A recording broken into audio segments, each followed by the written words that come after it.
민주당의 뜨거운 감자 경선 연기론 결국 주말에도 결론 내지 못했습니다. 송영길 대표가 대권 주자들과 잇따라 통화했지만 결국 합의에는 이르지 못한 겁니다.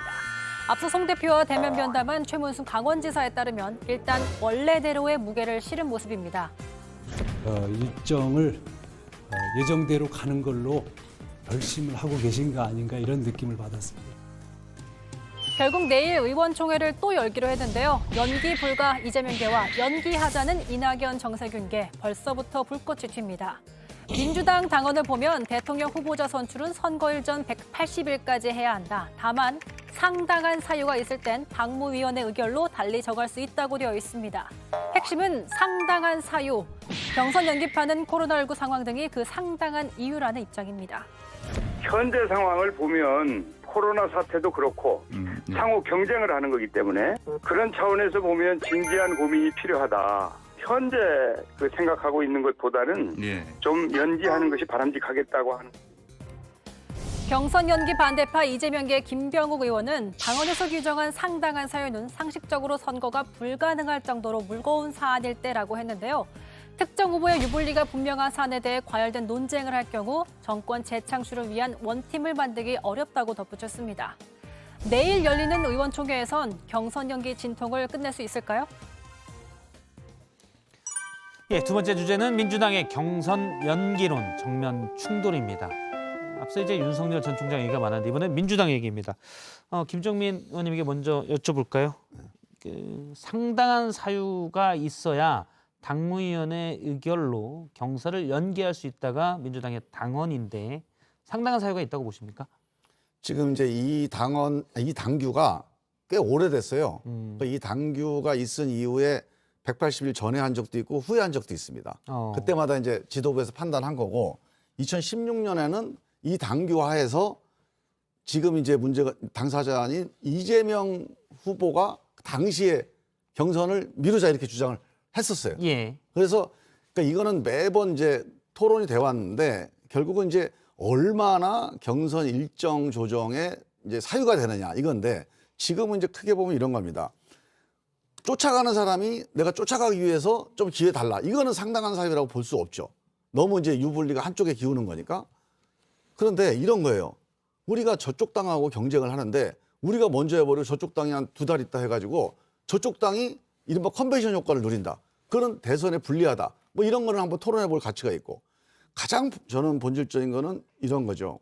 지금 9월 달에 하면 마스크 경선을 해야 됩니다. 마스크 선거를 해야 되는데 사실상 민주적인 활발한 선거를 할 수가 없어요. 한 30명 모아놓고 연설을 하거든. 저도 최고위원 나가봤는데 이거는 사실상 코로나만 아니면 해서는 안 될 선거죠.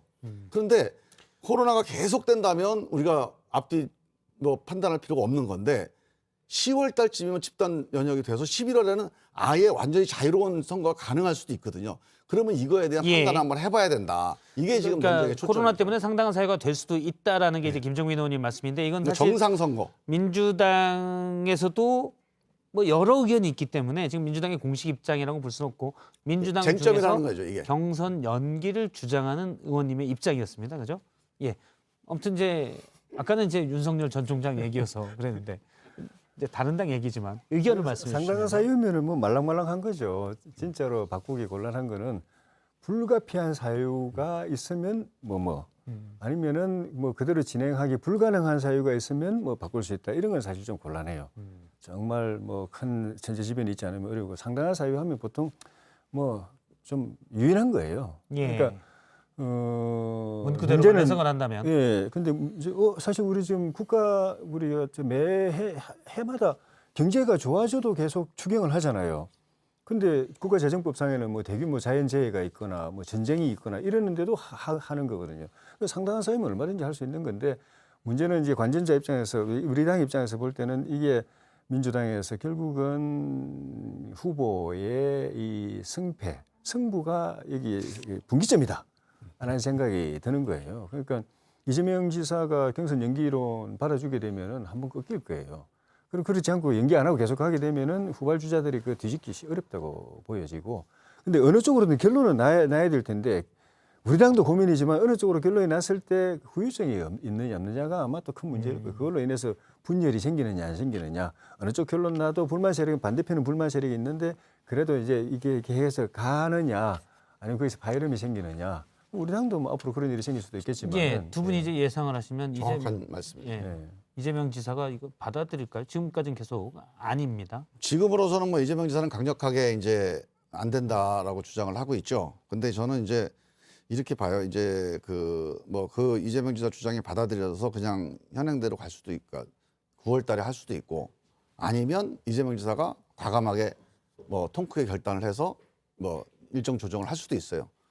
근데 저는 일정이 이 경선 결과에 영향을 미친다. 저는 이게 근거가 없다고 봐요.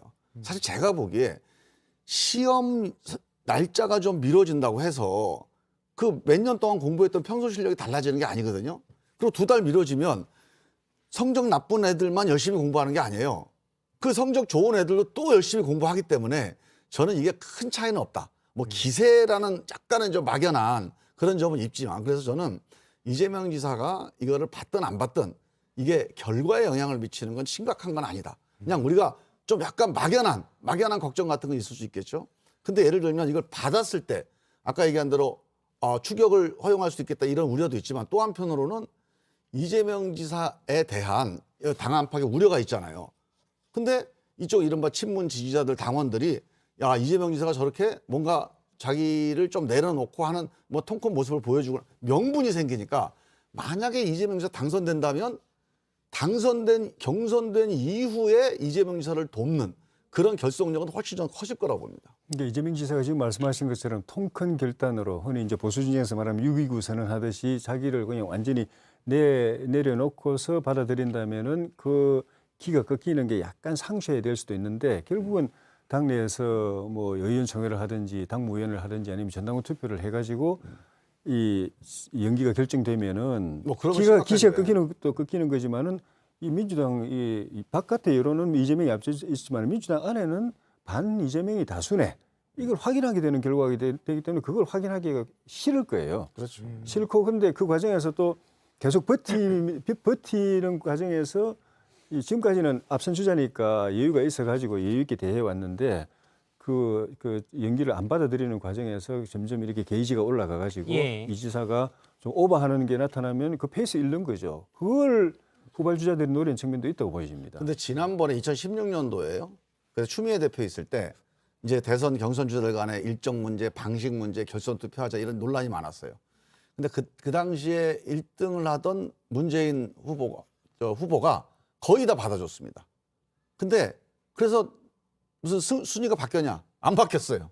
그래서 저는 이 문제도 물론 뭐 누가 1등 할 거다 제가 예단할 수는 없습니다. 뭐 이재명 지사가 지지율은 높게 나오지만 이게 끝까지 간다는 보장은 없는 거니까 그렇게 예단할 수는 없는 건데 이 문제는 우리 당이 단합을 깨지 않는 범위 내에서 정말 원만하게 결단들을 지도자들이 내리는 방식으로 가야지 아까 얘기한 대로 뭐 표결하고 이렇게 가는 거는 아마 후유증이 너무 클 것 같아요. 이 부분은 뭐 제가 저 민주당에 왜냐하면 지금 월요일에 나오는 김종민 의원님은 연기해야 된다는 주장을 하시고 화요일에 나오는 강훈식 의원은 대선 기획단장이 이번에 됐죠. 그러니까 어쩔 수 없이 원칙대로 연기를 안 하고 가지 않겠냐라고 했고 수요일에 나오시는 이재명 지사의 최측근 김영진 의원은 연기는 말도 안 된다라고 얘기하시고 목요일 이소영 의원은 원내대변인이기도 따로 언급을 하지 않았습니다. 그러니까 민주당 의원들도 각자 이제 의견이 다르기 때문에 혹시 시청자분들께서 좀 고려를 하시라고 제가 미리 말씀을 드렸습니다. 알겠습니다. 끝나는 요건- 시간인가요? 예, 이 제가 부분은 한마디 예, 해야 되겠는데. 한마디 그렇죠. 뉴스룸에 나중에 장성철 예. 소장 초대하신다고 그랬잖아요. 초대는 아니고요. 저도 출연시킨다고 그러셨나요?